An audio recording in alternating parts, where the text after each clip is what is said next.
sangat bersyukur untuk hari yang telah dijadikan Tuhan. Mari kita bersyukur kepada Tuhan. Terima kasih Tuhan Yesus yang baik. Terima kasih untuk kasih-Mu yang begitu besar Tuhan. Sungguh kami bersyukur Tuhan untuk penyertaan-Mu Tuhan. Untuk kasih-Mu yang tak pernah habis dalam kehidupan kami Tuhan. Inilah syukur kami Tuhan. Kau yang layak untuk dipuji dan disembah Tuhan. Terima kasih Tuhan Yesus. Jadi kami datang di hadapan-Mu Tuhan. Sujud di hadapan-Mu Tuhan. Karena Kau yang layak disembah Tuhan.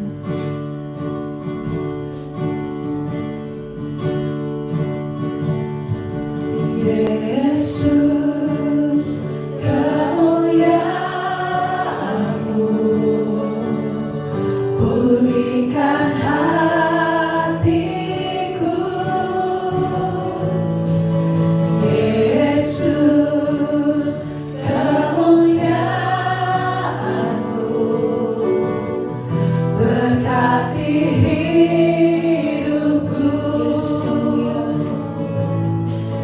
Yesus, kemuliaan-Mu pulihkan hatiku. Yesus, kemuliaan-Mu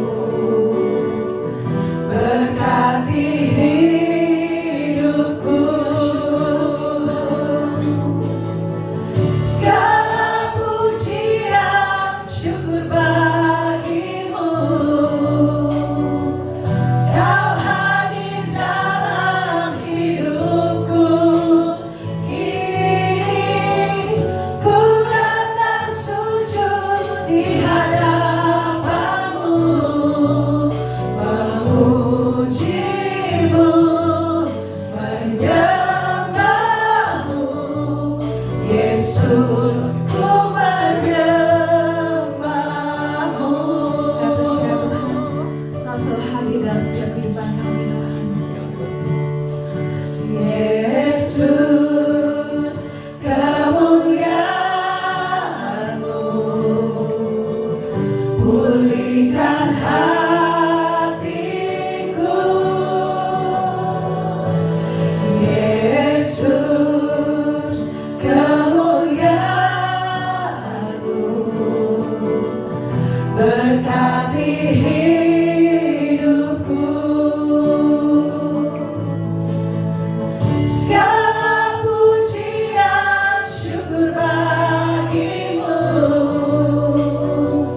Kau hadir dalam hidupku. Kini ku datang sujud di hadapan-Mu, memuji-Mu, menyembah-Mu. Yesus, ku menyembah-Mu. Segala pujian syukur bagi-Mu. Kau hadir dalam hidupku. Kini ku datang sujud di hadapan-Mu, memuji-Mu, menyembah-Mu. Yesus, ku menyembah-Mu.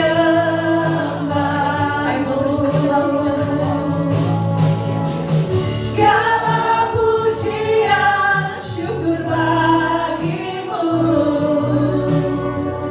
Kau hadir dalam hidupku. Kini ku datang sujud di hadapan-Mu, memuji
siap untuk memuji nama Tuhan. Sama-sama katakan amin. Sekali lagi shalom. Mari kita sama-sama bangkit berdiri karena kita mau bersuka cita karena kasih-Nya yang begitu besar. Saudara percaya bahwa hidup kita telah dipulihkan oleh kasih Tuhan, amin. Yang percaya boleh lambaikan tangannya, amin. Kita mati baikkan semua, kita bangkit untuk semua, untuk setiap dosa kita. Mari kita bersyukur, bersuka cita karena kasih-Nya yang begitu besar.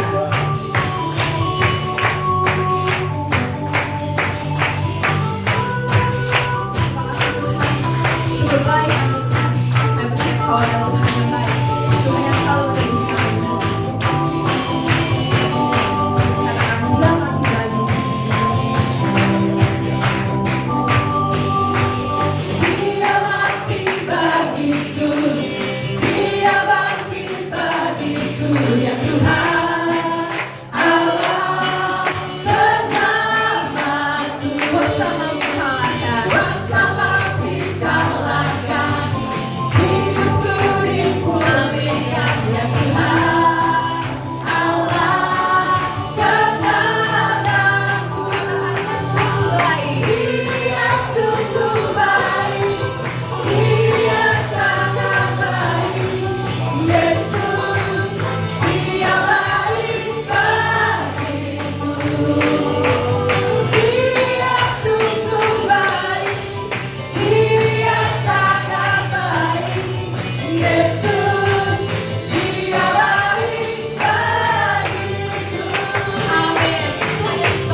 Kami bersyukur Tuhan atas kasih-Mu yang boleh kami rasakan hingga pada pagi hari ini Tuhan. Biar apapun yang terjadi dalam hidup kami tidak perlu khawatir Tuhan, karena janji-Mu, kasih-Mu sungguh nyata dalam hidup kami.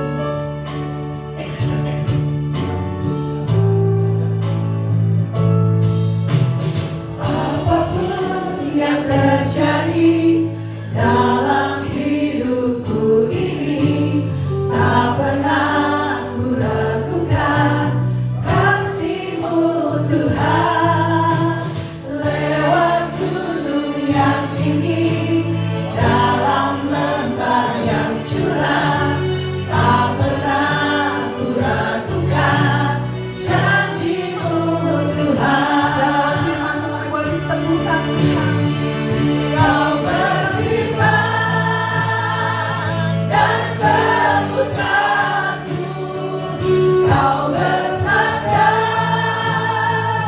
dan selamatkanku.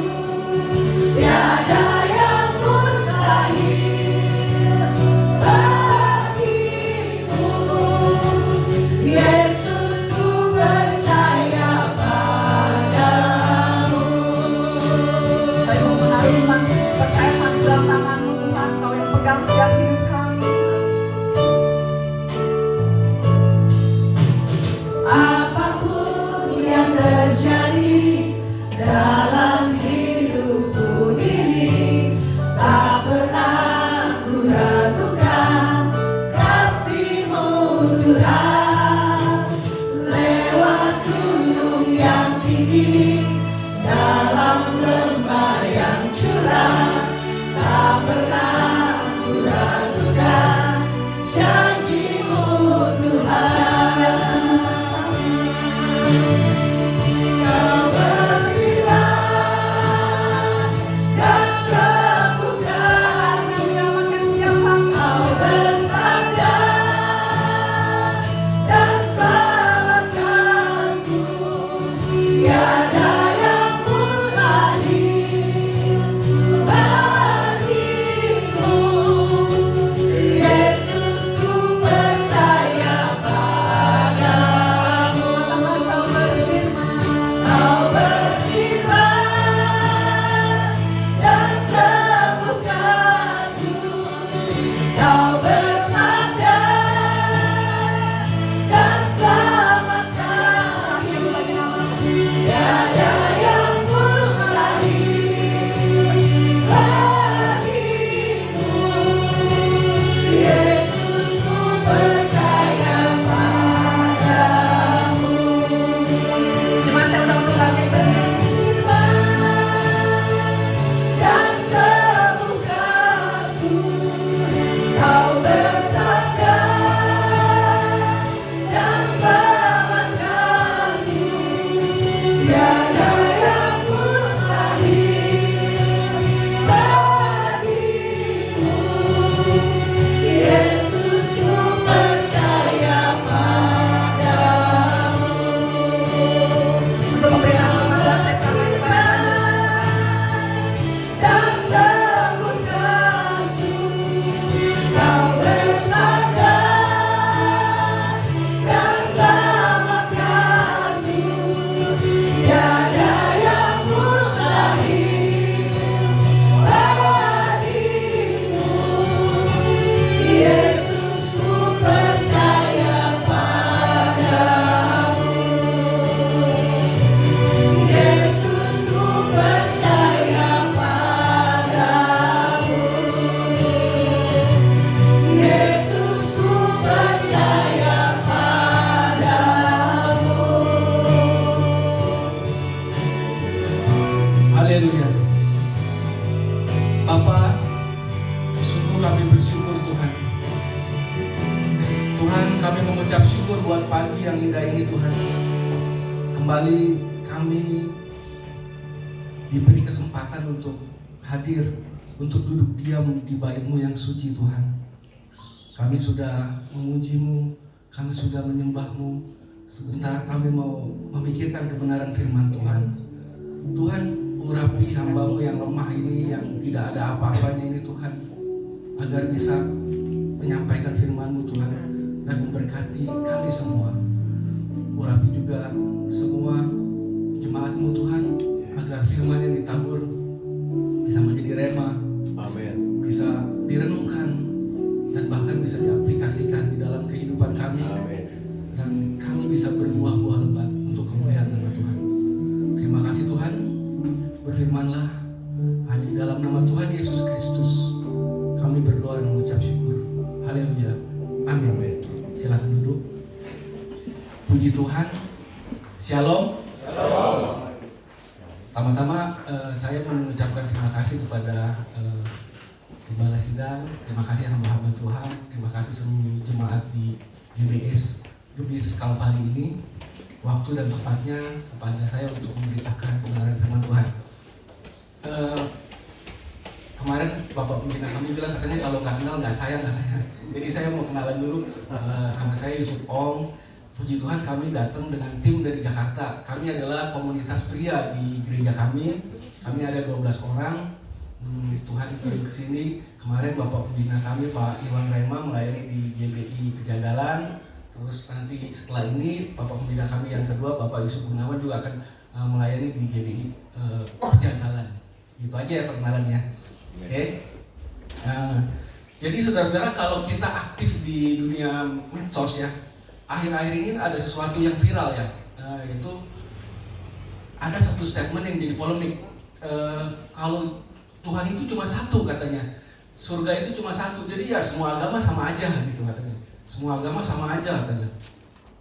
Tapi pertanyaannya, apa iya semua agama itu sama? Gitu ya? Apa iya semua agama itu sama?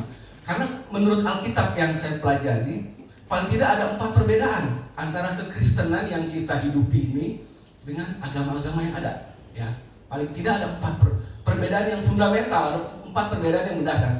Yang pertama, kalau agama itu manusia yang mencari Tuhan. Ya, jadi Tuhan tuh dikonsepkan oleh manusia. Oh, Tuhan tuh bentuknya seperti ini, rupanya seperti ini, dia harus seperti itu, cara menyembahnya harus begini dan begitu. Jadi kalau agama tuh manusia cari Tuhan dan sudah bisa dikonsepkan. Tapi kalau kekristenan yang kita hidupi beda loh. Kalau kekristenan yang kita hidupi itu Tuhan yang cari manusia. Ya, jadi Tuhan yang cari kita. Ya, Tuhan datang ke kita apa adanya. Jadi perbedaan pertama itu ya. Jadi kalau agama tuh manusia cari Tuhan. Tapi kalau kekristenan yang kita hidupin itu Tuhan yang cari kita. Tuh. Yang kedua, kalau agama itu suatu ajaran bertingkah laku baik, ya, suatu ajaran bertingkah laku baik supaya mudah-mudahan bisa selamat. Itu agama ya. Tapi kalau kekristenan yang kita hidupi beda loh. Kalau kekristenan itu adalah suatu gaya hidup, bagaimana kita itu meneladani satu figur, yaitu Yesus Kristus. Ya, jadi kalau agama itu tujuan utamanya itu ya supaya saya mudah-mudahan masuk surga gitu. Gimana caranya? Pakai hukum. Nggak boleh begini, nggak boleh begitu. Yuk harus begini, yuk harus begitu. Lakukan ini, lakukan itu. Tapi kalau kekristenan yang kita hidupi beda. Kekristenan yang kita hidupi adalah suatu gaya hidup bagaimana kita meneladani Kristus. Bagaimana ada nggak Kristus dalam hidup saya? Orang lihat Kristus nggak dalam hidup saya? Surga dan neraka itu cuma konsekuensi logis. Tapi tujuan utamanya adalah karena saya mengasihi Tuhan. Tok, itu aja. Itu kekristenan yang kita hidupi. Ya. Yang ketiga, kalau agama itu kita ngerti dulu baru percaya. Kalau agama kita ngerti dulu, logis ya. Saya harus ngerti dong apa nih ajarannya. Baru saya mau percaya. Tapi kalau kekristenan yang kita hidupi beda. Kalau kekristenan itu kita percaya dulu baru belajar ngerti. Ingat ya ketika Rasul Paulus dulu kan namanya masih Saulus ya. Saulus itu tiba-tiba di tengah jalan ditangkap sama Tuhan Yesus. Dia mau menganiaya orang-orang percaya. Tuhan Yesus bilang gini, Saulus, mengapa engkau menganiaya aku? Saulus nggak ngerti tuh, tapi dia mau percaya dulu. Setelah dia percaya, baru dia belajar ngerti. Dia belajar semua tentang apa itu kasih karunia. Apa itu kasih karunia? Jadi beda ya. Kalau agama itu saya ngerti dulu, baru mau percaya. Tapi kalau Kristen enggak. Saya percaya dulu, baru saya belajar mengerti. Ya. Yang keempat, perbedaan yang paling fundamental adalah kalau agama itu gigi ganti gigi, mata ganti mata, adil ya. Tapi kalau Kristen beda. Yesus bilang begini, kalau kamu ditampar pipi kirimu, kasih pipi kanan kamu. Berkati orang yang menganiaya kamu. Itu kekristenan, beda. Jadi itu kan nggak logis ya. Kok kalau saya ditampar pipi kiri saya dikasih pipi kanan? Harusnya kan kalau ditampar enaknya baris tonjok gitu ya. Tapi enggak loh. Yesus bilang kalau kamu ditampar pipi kiri kamu, kasih pipi kanan kamu. Berkatin orang yang mengutuki kamu. Kasihi musuh kamu. Itu kekristenan yang kita hidupi. Jadi sama nggak agama dengan kekristenan dengan agama-agama yang lain? Kalau menurut saya nggak, beda. Kita istimewa. Kenapa? Kita nurut. Kok kita mau ya orang disuruh memberkati orang yang mengutuki saya? Kita mau nurut. Itu mujizat. Itu suatu keajaiban. Ya. Oke, sekarang kita mau masuk ke dalam firman Tuhan. Jadi temanya adalah maukah engkau sembuh? Sembuh dari apa? Sembuh dari dosa. Ya. Nah, kita buka pembacaan Alkitab kita Roma 7 ayat 13 sampai 25. Roma 7 ayat 13 sampai 25. Supaya bagus, supaya enak kita baca bergantian ya. Nanti saya baca ayat-ayat yang bernomor ganjil, nanti saudara-saudara membaca ayat-ayat yang bernomor genap. Yang sudah dapat katakan amin. Amin. Oke, kita baca, kita mulai ya. Roma 7 ayat 13 sampai 25. Jika demikian, adakah yang baik itu menjadi kematian bagiku? Sekali-kali tidak, tetapi supaya nyata bahwa ia adalah dosa, maka dosa mempergunakan yang baik untuk mendatangkan kematian bagiku, supaya oleh perintah itu dosa lebih nyata lagi keadaannya sebagai dosa. Sebab kita tahu bahwa hukum Taurat adalah rohani, tetapi aku bersifat daging, terjual di bawah kuasa dosa. Sebab apa yang aku perbuat, aku tidak tahu. Karena bukan apa yang aku kehendaki yang aku perbuat, tetapi apa yang aku benci, itulah yang aku perbuat. Jadi jika aku perbuat apa yang tidak aku kehendaki, aku menyetujui bahwa hukum Taurat itu baik. Kalau demikian, bukan aku lagi yang membuatnya, tetapi dosa yang ada di dalam aku. Sebab aku tahu bahwa di dalam aku, yaitu di dalam aku sebagai manusia, tidak ada sesuatu yang baik. Sebab kehendak memang ada di dalam aku, tetapi bukan hal berbuat apa yang baik. Sebab bukan apa yang aku kehendaki, yaitu yang baik yang aku perbuat, melainkan apa yang tidak aku kehendaki, yaitu yang jahat yang aku perbuat. Jadi jika aku berbuat apa yang tidak aku kehendaki, maka bukan lagi aku yang memperbuatnya, tetapi dosa yang diam di dalam aku. Demikianlah aku dapati hukum ini. Jika aku menghendaki berbuat apa yang baik, yang jahat itu ada padaku. Sebab di dalam batinku aku suka akan hukum Allah. Tetapi di dalam anggota-anggota tubuhku, aku melihat hukum lain yang berjuang melawan hukum akal budiku, dan membuat aku menjadi tawanan hukum dosa yang ada di dalam anggota-anggota tubuhku. Aku manusia celaka, siapakah yang akan melepaskan aku dari tubuh maut ini? Syukur kepada Allah oleh Yesus Kristus Tuhan kita. Jadi dengan akal budiku aku melayani hukum Allah, tetapi dengan tubuh insaniku aku melayani hukum dosa. Ini adalah curahan hati Rasul Paulus. Bagaimana dosa itu begitu mencengkram setiap aspek kehidupan manusia, ya. Jadi bisa dibilang dari atas, dari bawah, dari depan, dari belakang, dari kiri, dari kanan, itu dosa itu mencengkram kehidupan manusia. Apa sih dosa itu? Dosa adalah pemberontakan secara aktif terhadap Tuhan Allah pencipta yang menyebabkan manusia tidak taat, melanggar hukum Tuhan, dan menyimpang atau meleset dari tujuan Tuhan yang menciptakannya. Jadi dosa adalah suatu pelanggaran, ya, pelanggaran secara aktif terhadap hukum Tuhan, meleset dari tujuannya. Jadi manusia tuh meleset dari tujuannya, harusnya ke sini meleset, itu adalah dosa. Nah, ini dasar pembahasan kita. Ini fakta di dalam diri manusia ya. Yang sebelah sini ini manusia yang berwarna hitam. Nah, di sebelah sini ada Allah. Manusia tuh sifatnya berdosa. Ya, Roma 3 ayat 23. Karena semua manusia telah berbuat dosa dan telah kehilangan kemuliaan Allah. Nah, sedangkan Allah itu kudus. Jadi nggak mungkin atau mustahil manusia yang berdosa ini bisa sampai kepada Allah. Karena ada dosa yang memisahkan. Ya, karena ada dosa yang memisahkan. Jadi ini faktanya. Ini faktanya. Sejak Adam dan Hawa memberontak kepada Allah, tidak ada satupun yang tidak berbuat dosa. Ya, tidak ada satu manusia pun yang tidak berbuat dosa. Semua orang berbuat dosa, termasuk saya dan kita semua. Itu fakta. Nah, sekarang kita mau bahas jenis-jenis dosa. Ya, jenis-jenis dosa. Karena dosa ini ada selalu di dalam lingkungan kita. Tadi saya bilang mencengkeram setiap aspek kehidupan kita.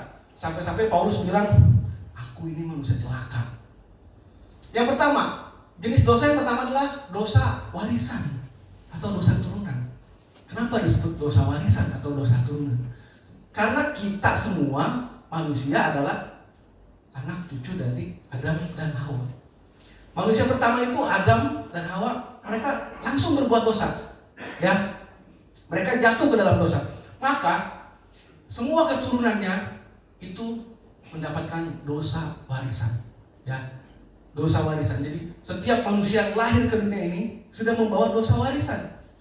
Setiap manusia yang lahir ke dunia ini sudah punya potensi untuk berbuat dosa, dan itu hanya tinggal menunggu waktu, dan itu pasti akan terrealisasi. Ya, itu yang disebut dengan dosa warisan. Ya, karena kita adalah keturunan Adam, keturunan orang berdosa, maka kita adalah juga status kita ketika manusia lahir ke dunia, dia membawa dosa warisan itu. Yang kedua, dosa pribadi. Ya, perbuatan, pikiran, dan dalam hati sengaja atau tidak sengaja. Yang kedua, dosa perbuatan. Jadi jelas ya, apa yang kita perbuat. Misalkan kita berbohong, kita melanggar hukum Tuhan, kita berjudi, kita dan sebagainya. Yang kita lakukan secara aktif dengan tubuh kita, itu adalah dosa. Dosa perbuatan yang kita lakukan, yang kita perbuat. Ya, tapi ternyata nggak cuma dalam perbuatan aja kita bisa berbuat dosa, yaitu di dalam pikiran pun kita bisa berdosa. Yesus bilang begini, kalau kamu melihat wanita dan menginginkannya, kamu sudah berdosa di dalam hati. Kamu sudah mendengar firman, jangan membunuh, kata Yesus. Tapi barang siapa marah, dia sudah berdosa. Jadi baru di dalam pikiran aja, saya marah nih sama teman saya, Bro Sandi. Lalu saya merancangkan sesuatu yang jahat, sesuatu yang buruk. Itu saya sudah berbuat dosa. Walaupun saya belum melakukannya, baru terlintas di pikiran saya untuk melakukan sesuatu yang jahat kepada teman saya, kepada siapapun, saya sudah berbuat dosa. Standarnya tinggi ya. Di dalam pikiran belum terrealisasi, di dalam hati baru saya marah nih sama orang ini. Kenapa saya diperlakukan tidak adil? Awas, saya baru bilang begitu. Saya sudah berbuat dosa. Jadi nggak harus dosa itu langsung diperbuat, tapi baru ada niat, baru di pikiran, baru di dalam hati, saya sudah berbuat dosa. Dan dosa itu bisa menurunkan dan menaikkan level manusia. Dalam tanda kutip ya, bisa menurunkan dan menaikkan level manusia. Kita pernah dengar ada istilah begini, orang yang berbuat dosa itu dia lebih jahat atau lebih buruk dari hewan. Karena hewan aja nggak pernah melakukan itu kepada anaknya. Hewan aja nggak pernah melakukan seperti itu, tapi dia bisa melakukan itu. Artinya apa? Dosa itu bisa menurunkan level manusia. Saking jahatnya dosa yang diperbuat oleh manusia. Tapi dosa juga bisa menaikkan level manusia. Dalam tanda kutip. Maksudnya apa?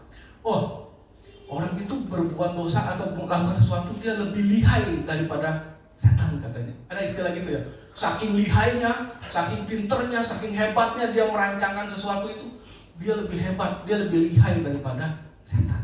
Jadi dosa itu bisa menurunkan level manusia, bisa menaikkan level manusia, tapi secara tanda kutip yang negatif. Ya, itu dosa yang kedua, yaitu dosa pribadi, dosa yang akan kita lakukan, tapi belum dilakukan, baru di pikiran aja kita sudah bisa berbuat dosa. Ya. Yang ketiga, dosa karena diam.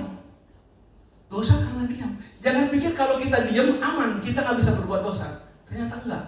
Masih ingat ya kisah orang Samaria yang baik hati? Ada orang jatuh di tepi jalan, dirampok, setengah mati. Tapi ada beberapa orang yang tidak menolongnya. Lewat dari seberang jalan, cari aman. Dia diam. Sudah tahu ada sesuatu hal baik yang harus kita perbuat, tetapi kita diam saja. Itu dosa. Yakobus bilang begini, kalau kamu tahu hal yang baik tetapi kamu tidak melakukannya, kamu sudah berbuat dosa. Jadi jangan pikir kalau kita diam kita aman. Karena ketika kita diam pun kita bisa berbuat dosa.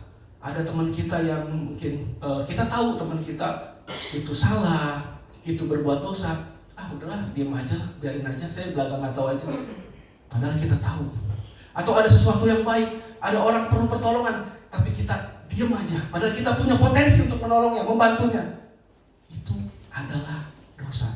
Jadi jangan pikir kalau orang yang diam aja aman. Diam pun bisa berbuat dosa. Yang keempat, dosa yang tidak bisa dihindari. Ya, dosa yang tidak bisa dihindari. Apa maksudnya? Enggak semua orang itu lahir dan tumbuh besar di dalam lingkungan keluarga yang ideal. Ya, ada beberapa orang yang lahir dan besar dari keluarga yang broken home. Setiap hari keluarganya mungkin berantakan, penuh pertengkaran dan sebagainya. Apa yang terjadi? Maka di dalam psikologinya, di dalam jiwanya, dia akan terbentuk sesuatu hal yang tidak baik. Kenapa? Karena setiap hari dari sejak dia lahir sampai dia besar, dia cuma ketemu kekerasan, kebohongan dan sebagainya, abuse dan sebagainya di dalam lingkungan keluarganya. Menyebabkan ketika dia dewasa, dia otomatis menjadi orang yang mungkin emosional, orang yang tidak percaya, orang yang manipulatif dan sebagainya. Kenapa? Karena dibentuk dari keluarga yang tidak baik. Nggak semua orang beruntung ya, nggak semua orang beruntung ideal, keluarganya harmonis. Tapi ada beberapa orang yang tidak beruntung.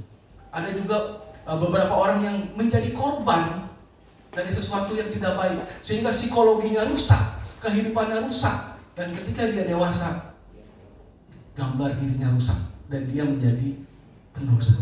Itu dosa yang tidak bisa dihindari. Yang kelima, dosa karena berbuat baik. Bahkan berbuat baik pun orang bisa berbuat dosa. Ini ayatnya, baca sendiri nanti ya, karena waktunya nggak cukup. 2 Samuel 6 ayat 6 sampai 7. Jadi ceritanya Daud dan rombongannya itu menuju Yerusalem, membawa tabut perjanjian. Ya, naik kereta itu tabut perjanjian. Di tengah jalan itu kereta lewat jalan yang berlubang atau yang bergelombang dan sebagainya. Tabut perjanjian itu hampir jatuh. Seorang pemuda namanya si Uza, ya, dia lihat, waduh, ini kalau nggak dipegang atau saya nggak intervensi nanti ini tabut perjanjian jatuh. Masa tabut perjanjian jatuh ke tanah? Dia inisiatif. Tidak ada niatan jahat, tidak ada sesuatu yang buruk. Dia cuma mau supaya itu tabut perjanjian jangan jatuh ke tanah. Buru-buru dia pegang untuk tabut perjanjian. Apa yang terjadi? Si Uza ini seketika juga mati. Jadi ketika seseorang berbuat baik pun dia bisa berbuat dosa. Apa yang baik di sudut pandang manusia belum tentu itu kebenaran dari sudut pandangnya Tuhan. Jadi ada 5 aspek jenis-jenis dosa. Ada dosa warisan, dosa pribadi, dosa karena diam, dosa yang tak bisa dihindari. Bahkan ketika orang berbuat baik, menurut saya baik ini, baik. Tapi ternyata itu adalah dosa. Jadi dari depan, dari belakang, dari kanan, dari kiri, dari atas, dari bawah, manusia tuh dicengkram dengan dosa. Nah, sekarang apa solusinya? Apa solusinya? Tadi kan kita udah tahu jenisnya. Sekarang solusinya apa? Ini macam-macam cara manusia supaya sembuh dari dosa. Ini umum sekali ya. Yang pertama itu manusia itu coba bertekad dengan komitmen. Saya akan berkomitmen, saya akan bertekad untuk sembuh dari dosa, untuk tidak berbuat dosa lagi. Kita uji, karena segala sesuatu harus teruji. Ya, kita uji. Ketika Adam dan Hawa pertama kali ada di Taman Eden, itu mereka belum kenal yang namanya dosa. Dan dosa itu belum ada di Taman Eden. Tapi mereka punya namanya kehendak bebas. Komitmen nih, kehendak bebas. Ketika mereka ada di Taman Eden, mereka belum kenal namanya dosa, nggak ada dosa. Tapi baru satu kali diuji sama setan melalui ular, apa yang terjadi? Kehendak bebasnya si manusia ini langsung pilih berbuat dosa. Padahal mereka belum kenal yang namanya dosa. Jadi dengan kehendak bebas manusia ini mau bisa nggak berbuat dosa. Sedangkan dulu saja ketika belum kenal dosa, manusia berdosa karena kehendak bebasnya.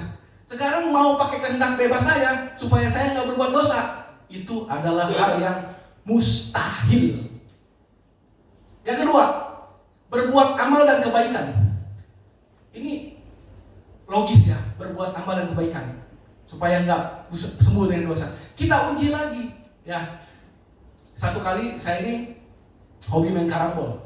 Ya, satu kali ada Olimpiade karambol ya, Olimpiade misalkan gitu ya. Lalu saya daftar, saya ikut mewakili Indonesia jadi atlet karambol misalkan gitu ya. Lalu saya ikut dan saya menang, dapat medali emas saya. Bendera Indonesia berkibar karena saya dapat medali emas. Yusuf Ong juara karambol dunia gitu ya. Nah, setelah itu nggak lama kemudian teman saya Ko Asyong telepon, "Bro, lu di mana?" "Di rumah." "Katanya lu baru menang ya Olimpiade." "Iya."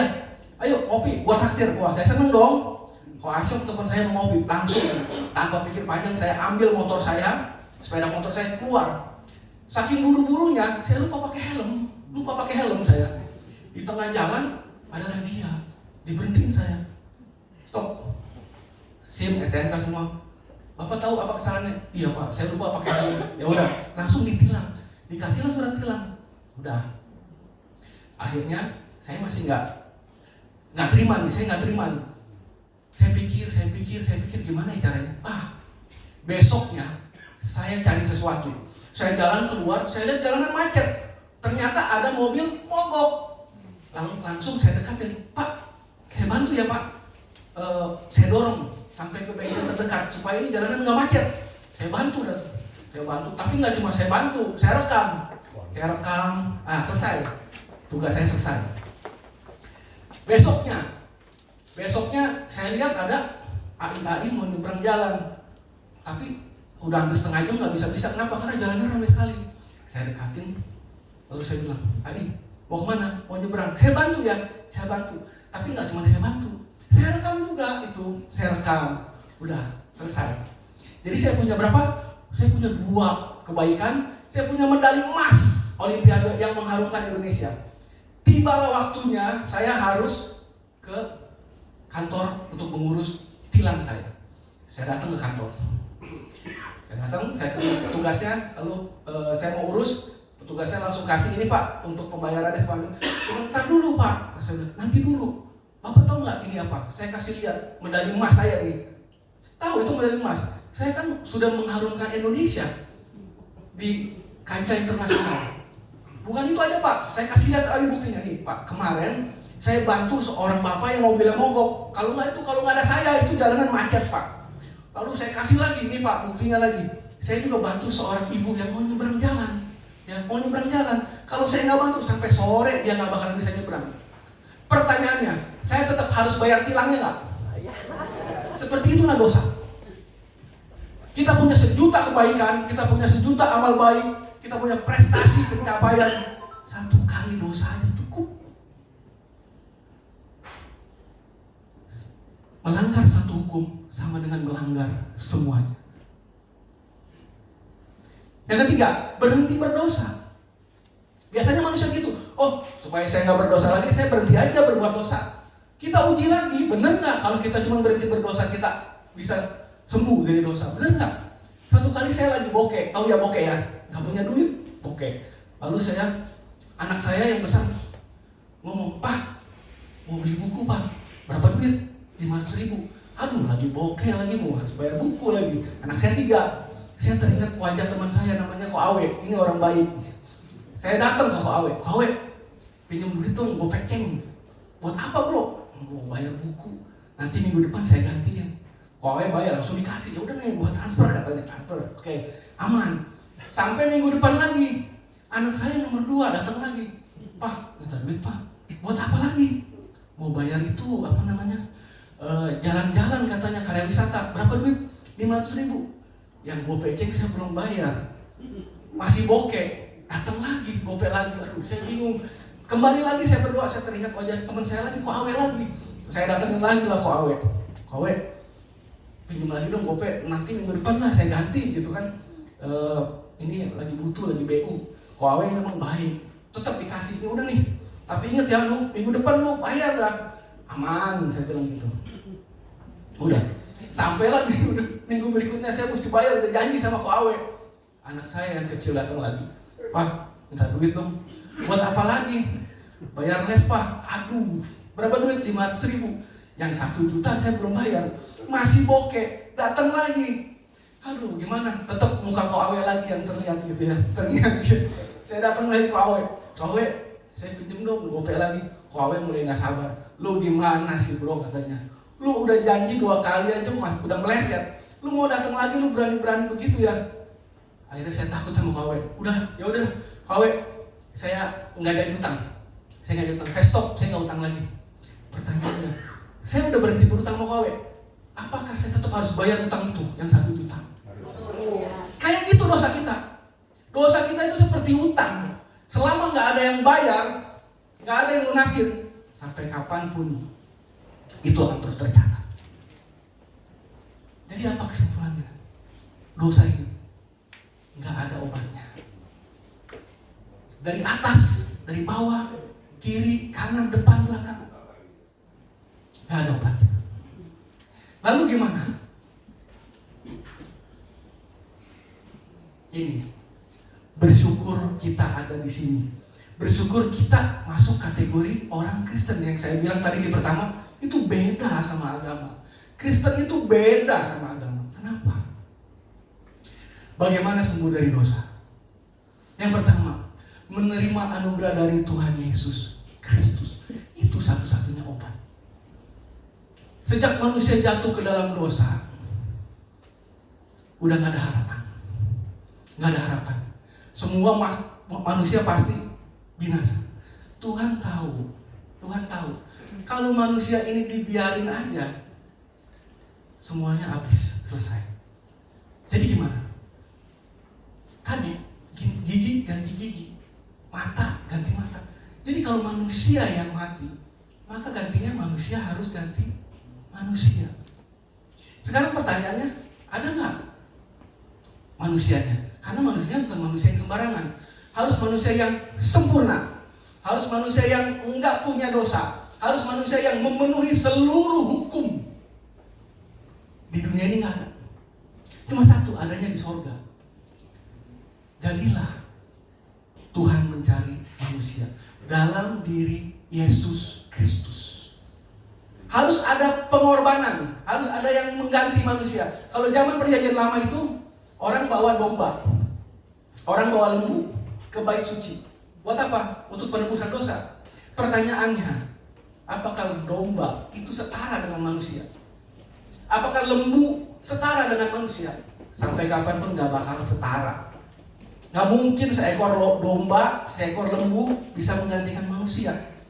Maka manusia harus gantinya manusia. Jadilah pengorbanan dalam diri Tuhan Yesus Kristus.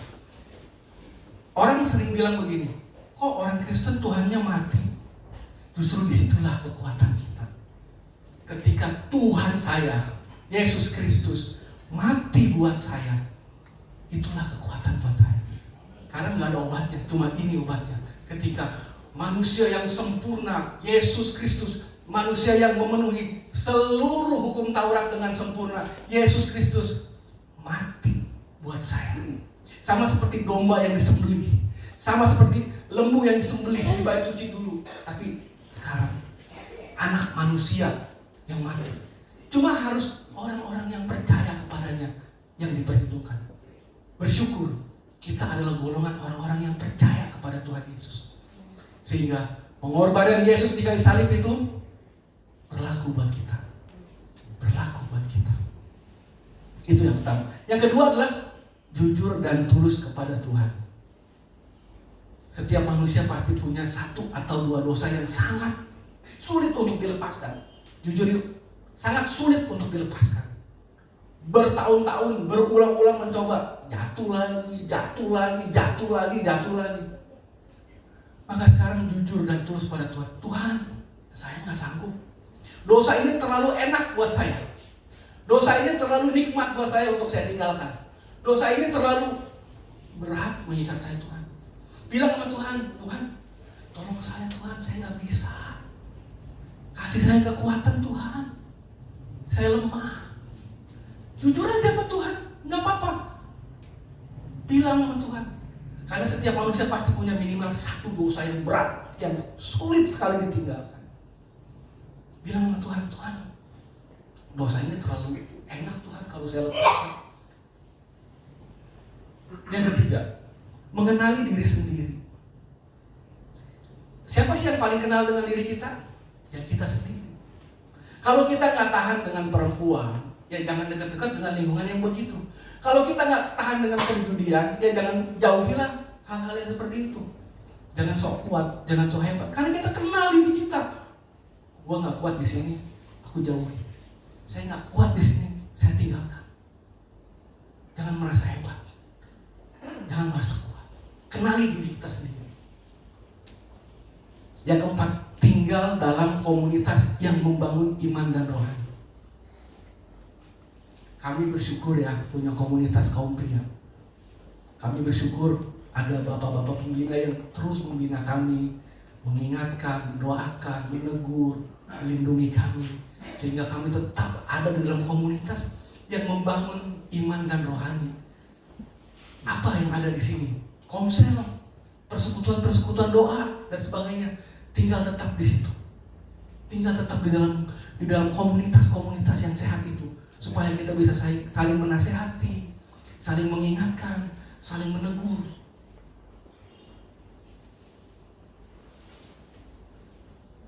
Masih ingat ini? Kisah orang Farisi dan pemungut cukai. Ya. Satu kali orang Farisi sama pemungut cukai datang ke bait suci. Orang Farisi bilang begini, Tuhan, aku bersyukur. Aku ini berpuasa seminggu 2 kali, aku memberikan ini, aku memberikan itu, aku bukan pembunuh, aku bukan pezina, aku bukan pencuri, aku tidak seperti pemungut cukai itu. Tapi pemungut cukai itu jauh-jauh dia begini, ya Tuhan kasihanilah aku orang berdosa ini. Yang mana yang dibenarkan sama Yesus? Pemungut cukai. Tuhan nggak butuh pencapaian kita. Tuhan gak butuh prestasi kita. Tuhan butuh hati yang hancur, yang jujur sama Tuhan. Tuhan, saya gak bisa. Kasihanilah saya Tuhan. Tuhan tuh gak butuh kebaikan kita, amal perbuatan kita.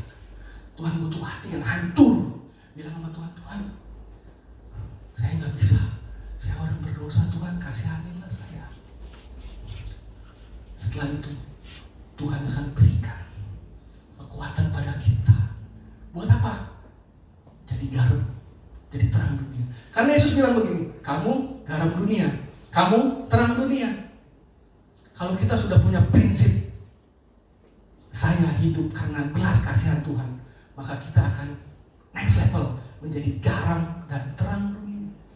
Rasul Paulus bilang, kamu adalah surat Kristus yang terbuka, dibaca oleh setiap orang, dimanapun kita berada.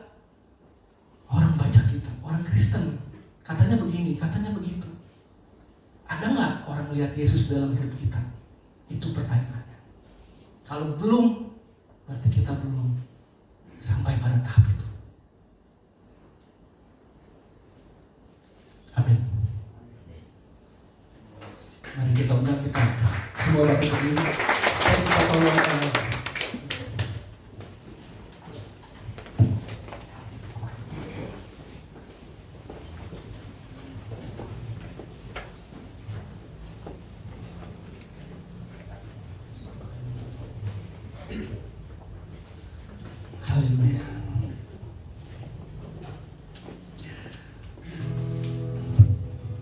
Mari kita naikkan pujian.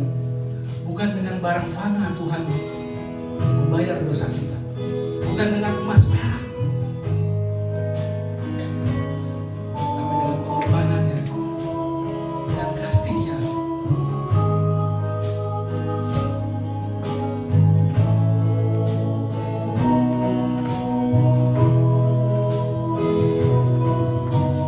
Bukan dengan barang fana Kau membayar dosaku, dengan darah yang mahal, tiada noda dan celah. Bukan dengan emas perak Kau menebus diriku, oleh segenap kasih dan pengorbananmu, ku telah mati dan tinggalkan cara hidupku yang lama. Semuanya sia-sia dan tak berarti lagi. Hidup ini ku letakkan pada mezbah-Mu ya Tuhan. Jadilah padaku seperti yang Kau ingini.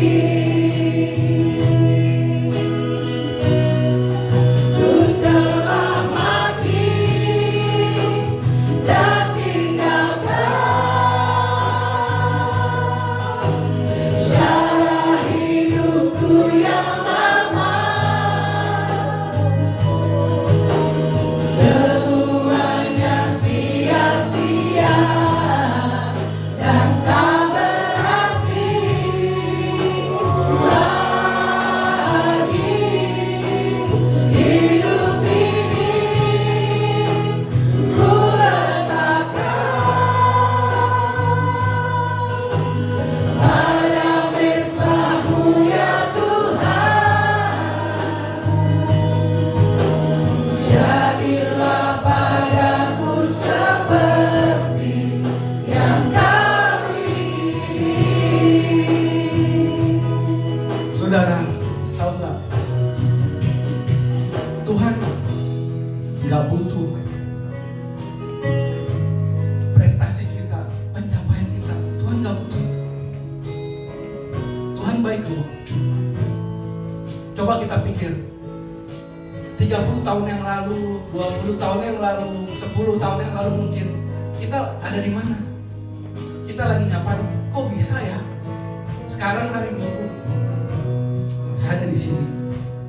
Saya ada memuji Tuhan di rumah Tuhan. Tuhan baik loh. Tuhan nggak tanya kamu orang apa, kamu dari suku apa, kamu punya apa, kamu tinggal di mana. Enggak. Tuhan cuma bilang, aku mengasihi kamu. Tok, itu aja. Tuhan cuma butuh hati yang hancur. Tuhan, ampuni saya kalau saya saat ini masih berdosa. Saat ini saya masih punya ikatan dosa yang mengikat kuat. Tuhan tolong saya, berikan saya kekuatan, berikan saya kemampuan. Tuhan datang loh sama kita. Nggak ada di ajaran lain. Tuhan datang sama manusia, datang. Dia peluk kita, bahkan dia gendong kita. Dia bilang, hei, aku mengasihi kamu apa adanya. Apa adanya. Sekarang hati kita bagaimana? Berdoa sama Tuhan, jujur dan tulus sama Tuhan. ini saya. Saya mau Tuhan jadi garam dunia. Saya mau Tuhan jadi terang dunia. Saya mau jadi surat Kristus yang terbuka. Saya mau enggak hal yang tinggi-tinggi Tuhan. Saya cuma mau orang lihat Yesus ada di dalam hidup saya. Itu aja. Saya nggak butuh Tuhan yang lain-lain. Saya cuma mau lihat Yesus ada di hidup saya. Orang lihat Kristus itu ada di hidup saya. Itu aja. Karena itulah goal saya Tuhan.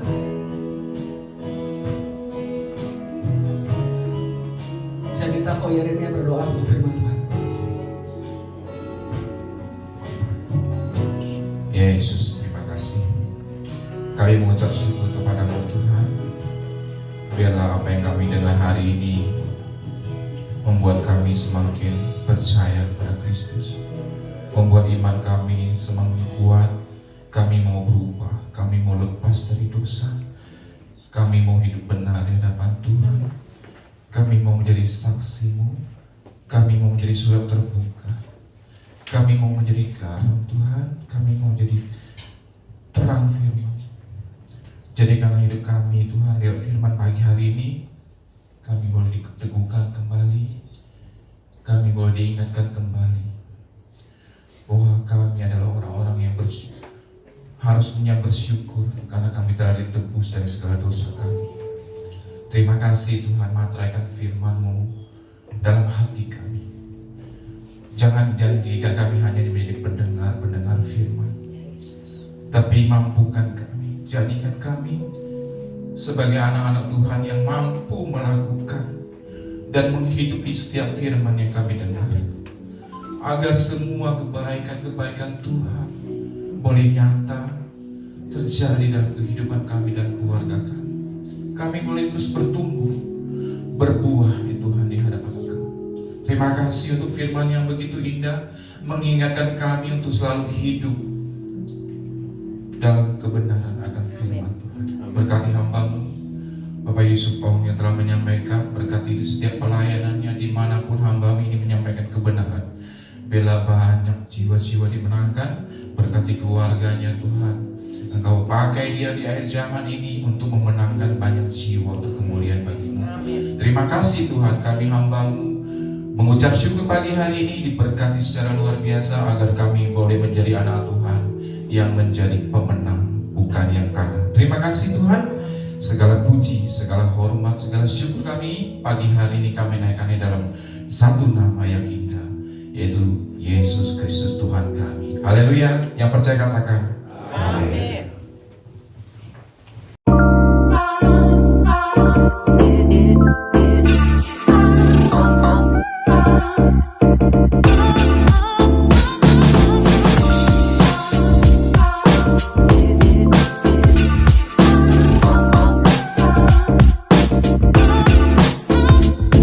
Good morning GBS Kalvaris Sukabumi, welcome home.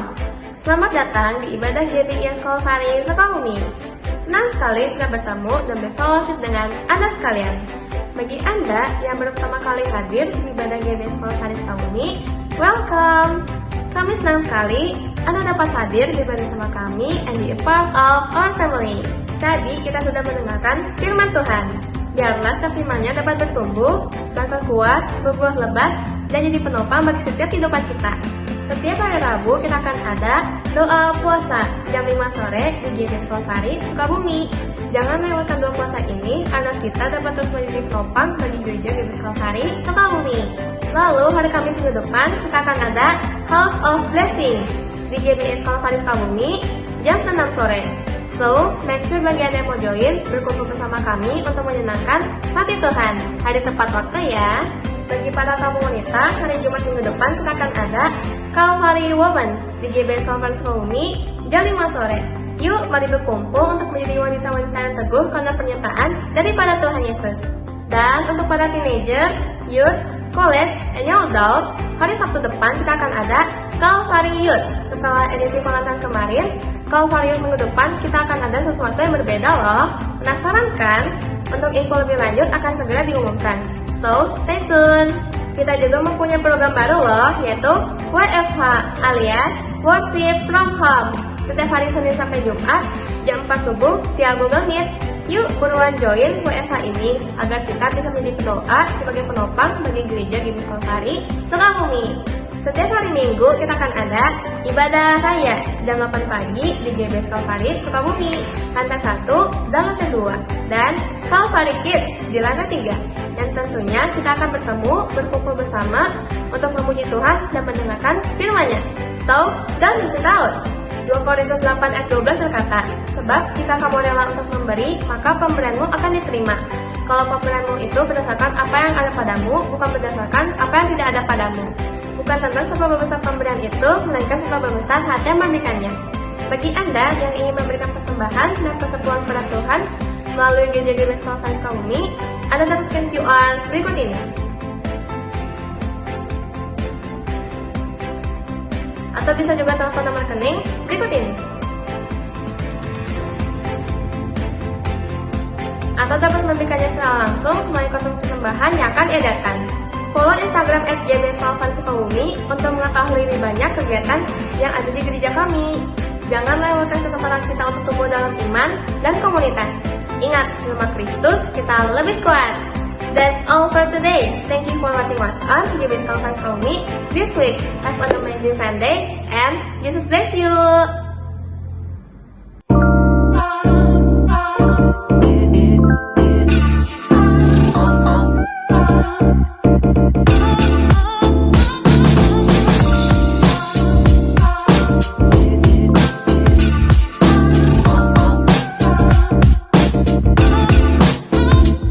Saatnya kita akan berikan persembahan, bukan tentang seluruh besar jumlahnya, tapi bagaimana kita memberikannya. Mari kita berikan dengan hati yang sukacita. Dialah Allah yang menyembuhkan, Dialah Allah yang mencukupi, Dialah Haji keselamatan, Dialah Raja damai, Yehova Rafa, Allah yang menyembuhkan, Yehova Jireh, Allah yang mencukupi, Yehova Nissi, Haji keselamatan, Yehova Shalom sang damai. Dialah Allah yang menyembuhkan, Dialah Allah yang mencukupi, Dialah Haji keselamatan, Dialah Raja damai, Yehova Rafa, Allah yang menyembuhkan, Yehova Jireh, Allah yang mencukupi, Yehova Nissi, Haji keselamatan, Yehova Shalom sang damai, Yehova Rafa, Allah yang menyembuhkan, Yehova Jireh, Allah yang mencukupi, Yehova Nissi, Haji keselamatan, Yehova Shalom sang damai, Yehova Rafa, Allah yang menyembuhkan, Yehova Jireh, Allah yang mencukupi, Yehova Nissi, Haji keselamatan, Yehova Shalom sang damai, Yehova Shalom sang damai, Yehova Shalom sang damai. Terima kasih untuk persembahannya, biar Tuhan Yesus yang berkati. Puji Tuhan. Saudara merasa terberkati lewat firman Tuhan pada pagi hari ini? Amin. Yang merasa terberkati saya undang untuk bangkit berdiri. Kita akan akhiri ibadah pada pagi hari ini.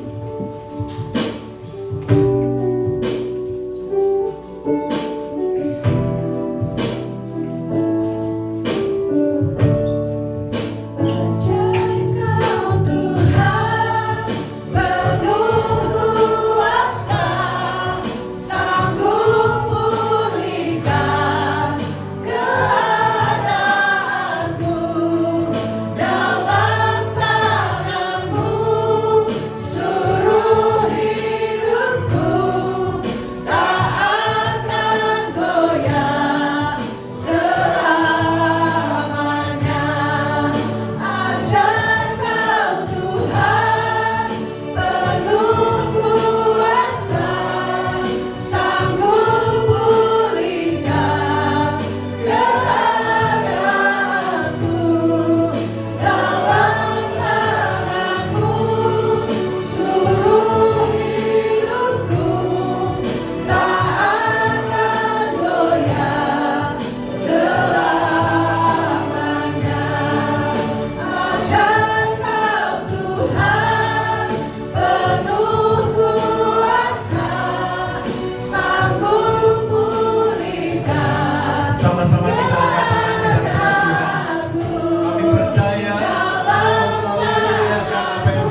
goyah.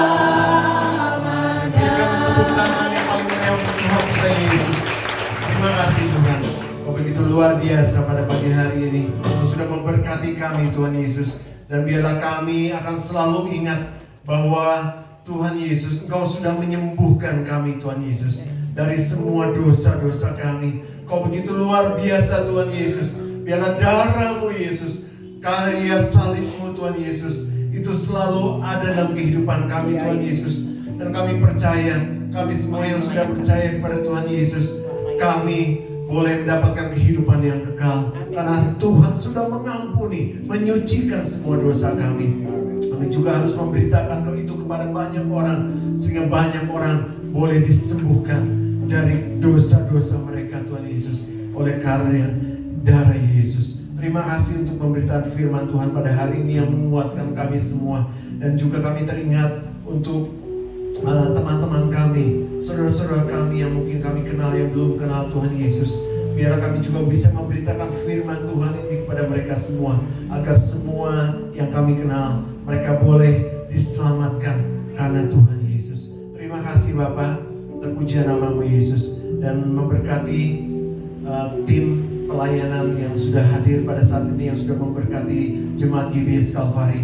Kami berdoa untuk Pastor Yusuf Ong MTH yang sudah memberkati kami melalui firman Tuhan. Tuhan, Engkau akan memberkati dalam pelayanannya. Engkau akan urapi hamba-Mu ini Tuhan Yesus. Engkau akan pakai dengan luar biasa. Seperti Tuhan sudah memakai rasul-rasul zaman dahulu, Engkau memakai juga Pastor Yusuf Ong ini dengan kuasa-Mu yang luar biasa Tuhan Yesus. Banyak jiwa boleh dimenangkan untuk Tuhan Yesus. Kami juga memberkati tim pelayanan Komisi Pria GPIA Jakarta. Engkau akan urapi mereka Bapak, apapun yang sedang mereka lakukan, program yang sedang mereka lakukan, memberkati banyak gereja, memberkati komunitas-komunitas. Tuhan urapi mereka Bapak, sehingga banyak jiwa boleh dimenangkan di seluruh Indonesia, bahkan di seluruh dunia Tuhan Yesus. Kemanapun mereka melangkah, Tuhan Yesus berkati Tuhan Yesus Komisi Pria ini dengan urapan-Mu yang luar biasa. Banyak jiwa boleh dimenangkan untuk Tuhan Yesus. Terima kasih Bapak, terpuji nama-Mu Yesus. Dan kami percaya, kami yang sudah hadir pada saat ini, baik juga yang mengikuti dalam siaran online live streaming pada hari ini Bapak, kami semua sudah dipulihkan, kami semua sudah disembuhkan, kami sudah diberkati Tuhan Yesus. Dan kami percaya ketika kami datang dengan masalah kami juga, Tuhan sudah membebaskan masalah-masalah kami Bapak. Tuhan sudah memberikan jalan keluar dalam kehidupan kami. Terima kasih Bapak, terpuji nama-Mu Yesus. Dari kekal sampai kekal. Saudaraku, mari kita angkat tangan kita siap untuk terima berkat Tuhan. Saudara-saudaraku, terimalah berkat yang besar dari surga. Berkat dari Allah Bapa, Allah Putra dan Allah Roh Kudus akan memberkati hidup nikahmu, memberkati keluargamu, memberkati kesehatanmu, memberkati pekerjaan dan hasil kerjamu. Mulai dari pagi hari ini sampai Tuhan Yesus datang kembali. Terima semua berkat itu di dalam nama Tuhan Yesus Kristus. Tetap angkat tangan saudara dan angkat pujian.